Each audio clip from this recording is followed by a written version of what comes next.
அஸ்ஸலாமு அலைக்கும் வரஹமத்துல்லாஹி வபரகாத்துஹு. 2 நாளாக பார்த்தீங்கன்னா சோசியல் மீடியா முழுவதும் மௌலவி அப்துல் பாசித் புகாரி அவர்களை பற்றி நிறைய வீடியோக்கள் கொண்டே இருக்குது. இன்றைக்கி பார்த்தீங்கன்னா நம்ம இந்த வீடியோ போடுறதுக்கு முன்னாடி எல்லாமே பார்த்துட்டு தெரிஞ்சுட்டு தான் போடணும்னு சொல்லிட்டு நம்ம நேற்று வந்தபோதே அதை பற்றி தகவல் தெரியலைங்கிறக்காக நம்ம போடலை. இப்போ தான் பார்த்தீங்கன்னா ஒரு சில வீடியோக்களை எல்லாம் கலெக்டிவாக பார்க்கும் போது எங்கிருந்து ஆரம்பித்து இப்போ என்ன அவரே வந்திருக்குங்கிறத நம்ம பார்த்துட்டு தான் போடுறோம். அதுலேயும் பார்த்தீங்கன்னா அப்துல் பாசித் அவர்கள் இப்போ இன்னைக்கு பேசின ஆடியோவே ரிலீஸ் ஆயிருக்கு தான் போகிறோம். அந்த ஆடியோவையும் நான் இந்த வீடியோவில் உங்களுக்கு என்ன பண்ணுறேன், அட்டாச் பண்ணுறேன். ஃபஸ்ட்டு பிரச்சனை என்ன அப்படின்னு சொல்லிட்டு பார்த்தீங்கன்னா, நேற்று ஒரு வீடியோ வெளியே வருது. அதில் பார்க்கும்போது அப்துல் பாசித் புகாரி அவர்கள் ஒரு இடத்துக்கு போயிருக்காரு. அந்த இடத்துல திடீர்னு ஜமாத்தாளர்கள் என்ன பண்ணுறாங்க, கூடுறாங்க. ஒரு 10-15 பேர் கிட்டத்தட்ட கூடுறாங்க. அந்த வீடியோவில் அப்படிதான் இருக்கு. அவர் தனியாக நிற்கிறாரு, அவரை சுற்றி ஒரு 15 பேர் பக்கம் கூடுறாங்க. கூடி நின்று என்ன பண்ண ஆரம்பிச்சுறாங்க, அவரை கேள்வி கேட்க ஆரம்பிச்சுறாங்க. அவரை என்ன பண்ணுறாங்க, குற்றம் சாட்டுறாங்க. நீ இதை பண்ண அதை பண்ண அப்படின்னு சொல்லிட்டே இருக்கிறாங்க. அவர் பார்த்தீங்கன்னா ஃபர்ஸ்ட் அதுக்கு எதுக்குமே பதில் சொல்ல, கடைசி வரையுமே அதில் பார்த்தீங்கன்னா அவர் எதுவுமே பதில் சொல்ல அமைதியாக தான் இருக்கிறாரு. ஏன்னா அந்த இடத்துல என்ன செய்ய முடியுமோ அதை தான் அவர் செஞ்சிருக்காரு, அமைதியாக இருக்காரு. அதுக்கப்புறம் அந்த இடத்துல போலீஸ் வராங்க. அவங்கள என்ன பண்ணுறாங்க, அப்துல் பாசித் புகாரி அவர்களை கூட்டிகிட்டு போகிறாங்க. அதையும் பற்றி பார்த்தீங்கன்னா நேற்று வீடியோலாம் வரும்போது அவர் கைதாயிருக்காரு அப்படிங்கிற மாதிரிலாம் வந்துச்சு. அதுக்கப்புறம் இன்னைக்கு பார்த்தீங்கன்னா அப்துல் பாசித் அவர்களுடைய ஆடியோவே ஒன்று பார்த்தீங்கன்னா ரிலீஸ் ஆயிருக்கு. அது சம்பந்தமாக அவரும் பேசியிருக்காரு. ஃபர்ஸ்ட் அந்த கூடின நபர்கள் என்ன பண்றாங்கன்னா, என்னென்ன குற்றச்சாட்டுகளை முன்வைக்கிறாங்கன்னு பார்க்கும்போது, இவர் ஒரு 10 கோடி ரூபாய் பணம் மோசடி செஞ்சதாக சொல்லப்படுது. அல்லாஹ்வே நன்கறிவான். அவர் ஒரு பிசினஸ் செஞ்சதாகவும் அதை நம்பி மற்றவங்க காசு போட்டதாகவும் அந்த பிசினஸ் லாஸ் ஆகி மோசடி பண்ணிட்டாரு அப்படிங்கிற மாதிரி சொல்றாங்க. ஒன்று. ரெண்டாவது பார்த்தீங்கன்னா பெண்கள் சம்பந்தமாகவும் இவர் தவறாக நடந்து கொண்டாரு அப்படிங்கிற மாதிரியும் அந்த கூட்டத்தில் அப்துல் பாசித் அவர்களை அதாவது குற்றம் சாட்டும் போது அங்கிருந்து அந்த 10-15 பேர் இருந்தாங்க பாருங்க. அவங்க என்ன பண்றாங்க, அதுல ஒருத்தவங்க இதை சொல்லிட்டு இருக்காங்க. பெண்கள் சம்பந்தமாகவும் அவரை தப்பா சொல்றாங்க. அப்பயும் அவர் பொறுமையா தான் இருக்காரு. மூன்றாவதாக பாத்தீங்கன்னா இப்ப கூட அவர் எதுக்கு வந்திருக்காரு தெரியுமா, அதாவது பணத்தை கைமாற்றக்காக தான் வந்திருக்காருங்கிற மாதிரியும் ஏதோ ஒரு குற்றம் சாட்டுறாங்க. அப்பயும் அப்துல் பாசித் அவர்கள் பொறுமையா தான் இருக்கிறாங்க. அதுக்கப்புறம் அந்த இடத்துக்கு போலீஸ் வந்துடுறாங்க.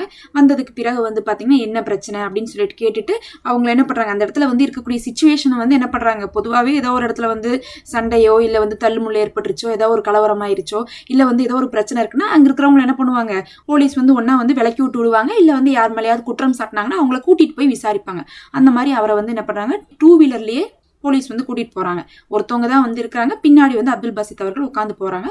போனதுக்கு பிறகு பாத்தீங்கன்னா 10 நிமிஷத்துலேயே என்னன்னு விசாரிச்சுட்டு கையெழுத்து வாங்கி அனுப்பிச்சு விட்டாங்க. அவ்வளவுதான் முடிஞ்சு. இப்போ நான் இந்த விஷயத்த சொன்னேன்ல, இந்த விஷயம் பார்த்தீங்கன்னா யூடியூப்லேயே வீடியோவாகவே இருக்குது. ஆனால் அதை பகிர்றதுக்கு நமக்கு விருப்பம் இல்லை. காரணம் என்னன்னு பார்த்தீங்கன்னா, நாம் 10 வருடத்துக்கு மேலேயாக பார்த்தீங்கன்னா அவருடைய பயான்களை எல்லாம் கேட்டுட்டு இருக்கோம். அவரை பார்த்தீங்கன்னா ஒருத்தவங்க நிற்க வச்சு மற்றவங்கலாம் குற்றம் சாட்டுவதை அதை ஒரு வீடியோவாக பகிர்றதுங்கிறது ஒரு கண்ணியமான காரியமாகவும் இருக்காது. அந்த ஒரு மாதிரியான ஒரு நிகழ்வை பார்க்கும் போது நமக்குமே ரொம்ப மனசு கஷ்டமா இருக்கு. எல்லாரும் சேர்ந்து அவர் எப்படி நம்ம பார்த்துருப்போம், அவர் எவ்வளோ பயான் செஞ்சிருப்பாரு, அவர் இப்படி எல்லாரும் சேர்ந்து அங்கே திட்டுறதும் கத்துறதும், அவர் ஆனால் வேற வழியே இல்லாம அந்த இடத்துல பார்த்தீங்கன்னா ஒரு அமைதியா நின்றுட்டு இருக்கிறதெல்லாம் பார்க்கும்போது நமக்கே ரொம்ப மனசு கஷ்டமா இருக்கு. அதனால அந்த வீடியோவை நாம பகிரல. ஆனா அது யூடியூப்ல தான் இருந்துட்டு இருக்கு. அது மற்றவங்க பகிர்றதையுமே தவிர்த்து கொள்ளணும். ஏன்னா விஷயம் தெரியாதவங்க அதை பார்க்கும் போது ஏதோ சுத்தி நிக்கிறவங்க எல்லாம் கேள்வி கேட்கறது கரெக்ட் மாதிரியும், அவர் அமைதியா இருக்கிறனால அவர் தப்பு செஞ்ச மாதிரியும் சிலர் சித்தரிப்பாங்க. ஆனா அல்லாஹுக்கு தான் தெரியும் அங்க என்ன பிரச்சனை அப்படிங்கிறது. எது எப்படி இருந்தாலும் சரி, ஏதோ ஒரு தப்பு அவர் மேல இருக்குன்னா அதை நடவடிக்கை எடுக்கக்கூடிய விதமே வேற. முதல்ல பாத்தீங்கன்னா அவர் சொல்ற மாதிரி ஏதோ ஒரு மோசடி வழக்கோ இல்ல பாத்தீங்கன்னா மற்ற விஷயங்கள்லாம் சொல்றாங்க. அதெல்லாம் இருந்திருந்தாலும் கூட இவர் என்ன பண்ணிருக்கணும்னா, அந்த சம்பந்தப்பட்ட பேசக்கூடிய நபர் அவங்க போலீஸ்ல கம்ப்ளைண்ட் தான் கொடுக்கணும். போலீஸ் தான் ஆக்ஷன் எடுக்க முடியும். அதை வீடியோ எடுத்து சோசியல் மீடியால போட்டுக்கிறாங்க. இவர் இப்படிதான், அவர் அப்படிதான், பாருங்க இவர் பாத்தீங்கன்னா சஹாபாக்களுடைய வரலாறுலாம் பேசுவார். ஆனா இவர் பாத்தீங்கன்னா ஆடம்பரமா வாழ்றாரு அப்படிங்கிற மாதிரிலாம் பேசுறாங்க. நம்மளும் பாத்தீங்கன்னா எல்லாரும் தான் பயான் பேசுறோம். அதுக்கு நம்ம வெறும் பேரிச்சம்பழமும் பாலும் குடிச்செல்லாம் வாழ முடியாது. எவ்வளவு வறுமையோட பட்னியோட சஹாபாக்கள் இருந்தாங்க அப்படிங்கிற வரலாறுலாம் நமக்கு தெரியும். அந்த வீடியோல பாத்தீங்கன்னா அவர் பண மோசடி செஞ்சாரு அப்படிங்கிறத மட்டும் அவங்க சொல்லல. அதுல பெண்கள் பத்தி சொல்றாங்க, 10ஆவதுக்கு அவருடைய மனைவியை பத்தி வேற தவறா பேசுறாங்க. அப்ப அவர் ஏதோ ஒரு வார்த்தை சொல்றாரு அப்துல் பாசித் அவர்கள். அதுல என்ன சொல்றாருன்னு பார்க்கும்போது அது சரியா புரியல. ஆனா அவர் சொல்றது எப்படி இருக்குன்னா, அல்லாஹ்வை அஞ்சிக் கொள்ளுங்க, அல்லாஹ்வுக்கு தெரியும், அந்த மாதிரியான ஒரு வார்த்தை தான் சொல்றாரு. அல்லாஹ் பாதுகாப்பானாக, அந்த மாதிரி ஏதோ ஒரு வார்த்தை தான் அவர் சொல்றாரு. அதெல்லாம் சரியா புரியல. அந்த இடத்துல மட்டும் ஒரு வார்த்தையை சொல்றாரு, அவ்வளவுதான். மத்தபடி மொத்தமாவே அவர் வந்து அமைதியா தான் நின்னுட்டு இருக்காரு. இவங்க எல்லாரும் சேர்ந்து ஒரு கூட்டமா வந்து கத்திட்டு இருக்கும்போது, சண்டை போட்டுட்டு இருக்கும்போது நமக்கு வந்து திருப்பி பேசினாலும் அது என்ன ஆயிரும், கண்டிப்பா வந்து கை கலப்பாயிரும், இல்ல சண்டையா தான் போயிடும். அந்த இடத்துல யாராலையுமே எதிர்பார்க்காம ஒண்ணு நடக்கும்போது நம்மளால பதில் கூட சொல்ல முடியாது. நம்ம பக்கம் எல்லா நியாயமும் இருந்தாலும் கூட ஒரு 10 பேர் நம்மளை சுத்தி நின்று ரவுண்ட் அப் பண்ணி கத்திட்டு இருந்தா நமக்குன்னு சப்போர்ட்டு கூட அந்த இடத்துல ஆள் இல்லை. நம்ம எதர்ச்சியா ஒரு இடத்துக்கு போயிருக்கோம். அப்படி இருக்கும்போது இதெல்லாம் நடக்கும்போது நம்மளாலே ஒண்ணுமே வந்து யூகிக்க முடியாம நடக்கும்போது நம்ம அமைதி தான் காக்க வேண்டியது இருக்கும். அப்படிதான் அவரு அமைதி காத்துட்டு இருக்காரு. பேசினவங்க குற்றச்சாட்டை மட்டும் முன்வைக்காம அவரை பத்தி தவறாவும் பேசுறாங்க. சஹாபாக்கள் வரலாறு பேசிட்டு நீ எப்படி இருக்கிற அப்படிங்கிற மாதிரியும் பேசுறாங்க. அதுக்கப்புறம் வந்து பாத்தீங்கன்னா இவங்க என்ன சொல்ல வராங்கன்னா, பயான்லாம் செஞ்சுட்டு அது மூலமா வந்து மக்களை கவர்ந்துட்டு அதை யூஸ் பண்ணி இவங்க வந்து என்ன பண்றாங்க, வெளியே பிசினஸ் பண்ணி காசை வந்து ஏமாத்துறாங்கிற மாதிரியும் வந்து சொல்றாங்க. ஒரு மாசத்துக்கு முன்னாடி கூட வந்து வேற ஒருத்தருடைய வீடியோ பார்த்தேன். அவர் வந்து பார்த்தா ஒரு இடத்துல மட்டும் வந்து பேர் யூஸ் பண்றாரு, அப்துல் பாசித் அவருடைய பேரை. மற்றபடி வந்து ஒரு வீடியோவே எதுக்காக போட்டிருக்காங்கன்னா, பயான் சொல்றவங்க எல்லாம் நம்பாதீங்க, அவங்கள பயான் சொல்ற மாதிரி சொல்லிட்டு அதுக்கப்புறம் பிசினஸ் அது இதுன்னு சொல்லிட்டு காசு போட வைப்பாங்க, நீங்க அவங்கள நம்பி போட்டீங்கன்னா அவங்க ஏமாத்திடுவாங்கிற மாதிரி அவர் நேரடியா வந்து முழுசா வந்து அப்துல் பாசித் அவர்களை சொல்லாட்டினாலும் பொதுவா அவர் அப்படி சொல்லிட்டு இருந்தாரு.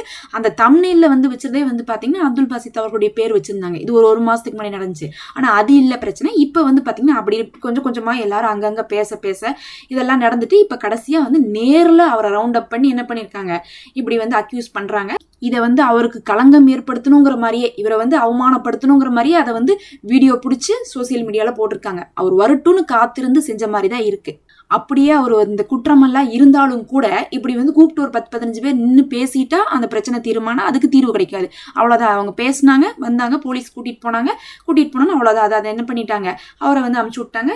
இது முடிஞ்சு போச்சு இந்த விஷயம். இதுக்கு இவங்க எதிர்பார்த்த தீர்ப்பு கிடைச்சிருக்குமானா தீர்ப்பு கிடைச்சிருக்காது. இப்போ ஒரு விஷயம் இருக்குன்னா அதை வந்து எப்படி டீல் பண்ணுமோ அப்படி டீல் பண்ணாதான் வந்து என்ன ஆகும், அதுக்கான சொல்யூஷன் கிடைக்கும். ஆனா இது எப்படி இருந்துச்சுன்னு பார்க்கும்போது அவர் அவமானப்படுத்தணும், சோசியல் மீடியால அவரை பத்தி வந்து பேசி போடணுங்கிற மாதிரியே வந்து இருந்துச்சு.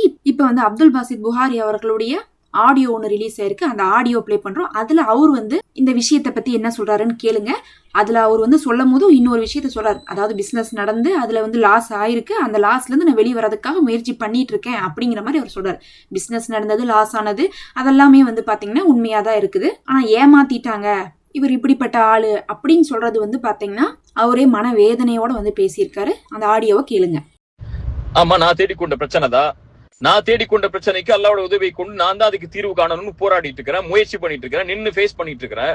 நின்னு ஃபேஸ் பண்றவனையும் முயற்சி பண்றவனையும் கை கொடுத்து தூக்கி விடலாம் பரவாயில்ல, கையை தட்டி விட்டு குழி தோண்டி புதைக்காம இருக்கணும். அந்த வழியை செஞ்சுட்டு எப்படி பாதிக்கப்பட்டவங்களுக்கு நீதி கிடைக்கும்னு நினைக்கிறீங்க? ஒருத்தனை முற்றிலுமா ஒழிச்சு விட்டுட்டு அவனை எழுந்துக்கவே செய்ய விடாம பண்ணிட்டு அவனுக்கு எந்த காசு பணமா அவன் பக்கத்துல நெருங்க விடாம பண்ணிட்டு அவங்க மத்தவங்களுக்கு பாதிக்கப்பட்டவங்களுக்கு காசை கொடுக்கணும்னா எப்படி கொடுப்பான்? யாரு கொடுப்பா? எப்படி கொடுக்க முடியும்? நீதி நேர்மையா செயல்படுத்த விரும்புறவன கொஞ்சம் சறுக்கிட்டானா கை கொடுத்து மேல தூக்கி விடணும். அவனை முற்றிலுமா அழிக்கணும்னு நினைக்கக்கூடிய இந்த குணம் என்ன குணம்? என்ன உங்களுக்கு அப்படி என் மேல வைத்தறிச்சல்? உங்களுக்கு என்ன? உங்களுக்கு என் மேல பொறாம வந்துருச்சு? அப்படி என்ன? நீங்க வந்து ஒருத்தனை குழி தோண்டி புதைக்கணுங்கிற அளவுக்கு என்ன எண்ணம்? நான் உங்களுக்கு என்ன பண்ணிட்டேன்? அப்படி என்ன பண்ணிட்டேன் உங்களுக்கு? எவ்வளவு வன்மத்தை கக்குறீங்க? எல்லாரும் சொல்றாங்க உங்களுக்கு கீழேயே. ஏங்க அவரை போட்டு இழுத்து 2:30 மணிக்கு உட்காந்து கமாண்ட் எழுதிருக்கீங்க? அவரை பத்தி வைத்தறிச்சலா? என்ன உங்க மனசுல என்ன இருக்கு சொல்லுங்க? ஒருத்தர் அழியணும்னு இருக்கா? ஒருத்தர் சாவணும்னு இருக்கா? இல்ல வந்து செத்து போனா நிம்மதி அடைவீங்க? அன்னைக்கே கேட்டேன், ஒருத்தருடைய மௌத்து தான் உங்களுக்கு நிம்மதி கொடுக்குமா? என்ன செய்ய விரும்புறீங்க? ஒருத்தர் காசை வாங்கியிருக்கா, வியாபார தொடர்பு நடந்திருக்கு, கடன் வாங்கியிருக்கா, அந்த கடனை திருப்பி கொடுக்குறான், வியாபாரத்தை நஷ்டம் ஏற்படுச்சா அதை எப்படி சரி கட்டி அந்த காசை கொடுக்கணும்னு முயற்சி பண்றான். அதை செய்யறதுக்கு வழியை கொடுங்க. அல்லது ஒரு தரப்பை மட்டும் கேக்குறீங்க, இன்னொரு தரப்பை கேட்க மாட்டேங்கிறீங்க. என் தரப்புல ஒரு வார்த்தை இந்த மாதிரி காசு கொடுக்குற சொன்னாங்களே, இவங்களுக்கு ஏதாவது கொடுத்துருக்கீங்களா? என்ன அடிப்படையில் வாங்கியிருக்கீங்க? எந்த அடிப்படையும் இல்லாம சும்மா வாய்க்கு அந்த மாதிரி உட்கார்ந்து எழுதிக்கிட்டும் வாய்க்கு அந்த மாதிரி மத்தவங்க சொல்றதை கேட்டுக்கிட்டு நீங்க செய்யக்கூடிய இந்த விதமும் எந்த அடிப்படையில் நியாயம்னு சொல்லி யார் வந்து நிப்பா? உங்க தரப்புல இருக்கக்கூடிய கேள்விகளை நான் கேட்டா நீங்க தாங்குவீங்களா? இவ்வளவு வருஷம் பொருளாதாரங்கிறீங்கல்ல, பொருளாதார குற்றச்சாட்டுங்கிறீங்கல்ல, எந்த அடிப்படையில் நடத்துறீங்க? சதக்கான கலெக்ட் பண்ற காசெல்லாம் எங்க நீங்க ஒண்ணு சேர்க்கிறீங்க? அதுல எப்படி நீங்க செலவழிக்கிறீங்க? இங்க அக்ரிமெண்ட் இருக்கு, வியாபாரம் கொடுக்கல் வாங்கலுக்கு இடையில 2 பேருக்கு இடையில பிரச்சனைகள் இருக்கு. அந்த இன்ஸ்டிடியூஷன் எப்படி நடத்துறீங்க? அத்தனை சதக்காவுடைய காசு எங்க போகுது? பள்ளிவாசல் கட்ட போற சொல்லி இத்தனை வருஷம் கலெக்ட் பண்ணீங்கல்ல, அந்த காசெல்லாம் எங்க முறைப்படுத்தி செயல்படுத்தப்பட்டுச்சு? கேட்கவா கேள்விய? இன்ஸ்டிடியூஷன் வச்சு கேள்வி கேட்க வைக்கவா? பதில் சொல்ல தயாரா இருக்கீங்களா? எந்த அடிப்படையிலுமே இல்லாம எவ்வளவோ என் மனசுல அவ்வளவு குற்றச்சாட்டுகள் உங்களை பற்றி வந்துச்சு. பொருளாதாரத்திலையும் சரி, மத்த விஷயங்கள்லயும் சரி, எல்லாத்தையும் எல்லாம் ஒரு இடத்துல ஒப்படைச்சிட்டு இன்னொருத்தவங்களுடைய கண்ணி இருக்கு, இன்னொருத்தருடைய மான இருக்கு, நமக்கு தெரியாத விஷயத்த பேசக்கூடாதுன்னு அமைதியா இருக்கிறேன். தாவாவை நான் காசுக்காக பண்றவன் இல்ல, தாவாவை நான் சதக்காவை கலெக்ட் பண்றதுக்காக பண்றவன் இல்ல. அழைப்பு பணியில் அல்லாஹ்வுடைய முகத்தை நாடி எந்தவித ஒரு பைசாவை கூட எதிர்பார்க்காம என்னுடைய சொந்த செலவுலையும் நான் சம்பாதிச்ச ஹலாலான வருமானத்திலையும் தாவாவை பண்ணிட்டு இருக்கிறேன். இப்படி இருக்கும் போது கூட உங்களுக்கு ஒருத்தன் வியாபாரத்துல கொடுக்கல் வாங்கல சறுக்குறாங்கிற பட்சத்துல அவனை முற்றிலுமா அவளுடைய கண்ணியத்தை தரைமட்டமா ஆக்கணும்னு நினைக்கக்கூடிய இந்த குணம் யார் கற்றுக் கொடுத்த குணம்? இது உங்க மனசுல எப்ப ஆறப்போகுது? ஒருத்தருடைய மரணம் தான் ஆற வைக்குமா? அல்லாஹ் நீங்க செய்த குற்றங்களை முதல்ல பாருங்க. உங்களை பத்தி வந்த அத்தனை குற்றச்சாட்டுகளை நான் வந்து இப்ப பேச ஆரம்பிச்சேன்னா நல்லா இருக்காது. அல்லாஹ்விடத்துல நீங்க தௌபா செய்யுங்க. நான் செய்யறேன். நான் அல்லாஹ் பயப்படணுமா? அல்லாஹ் பயப்பட வேண்டிய கடமை இருக்கு. நான் திருத்திக் கொள்ளணுமா? 1000 திருத்திக் கொள்ள வேண்டிய கடமை இருக்கு. குறைகள் இருக்கு, 1000 குறைகள் இருக்கு. நான் மீளணுமா? 1000 முறை அல்லாஹ்விடத்துல மீளவனும் இருக்கு. ஆனா ஃபலா துஸக்கு அன்ஃபுஸக்கும் அதை மட்டும் மனசுல வச்சுக்கோங்க. அல்லாஹ் ஒருவனுக்கு தான் தெரியும் அவனை யாரு பயப்படுறா, யார் எந்த பிரச்சனையில இருந்து மீள ஆசைப்படுறா, யார் அவனுடைய பாதையில மீண்டும் மீண்டும் திரும்பி வர ஆசைப்படுறான்னு சொல்லி உங்களை திருத்திக் கொள்ளுங்க. நான் இவ்வளவு நாள் இவ்வளவு கண்ணியத்தோட இருந்தேன். ஆனா நீங்க இவ்வளவு கீழ்த்தரமா ஒரு மனிதனுடைய வாழ்க்கைய, ஒரு மனிதனுடைய குடும்பத்தை முற்றிலுமா தரைமட்டமா ஆக்கணுங்கிற எண்ணத்தை கொண்டு செயல்படுறீங்க தெரிஞ்சதுக்கு அப்புறம் இனிமே எப்படி அந்த கண்ணியத்தை உங்களுக்கு நான் கொடுக்க முடியும் எனக்கு தெரியும்.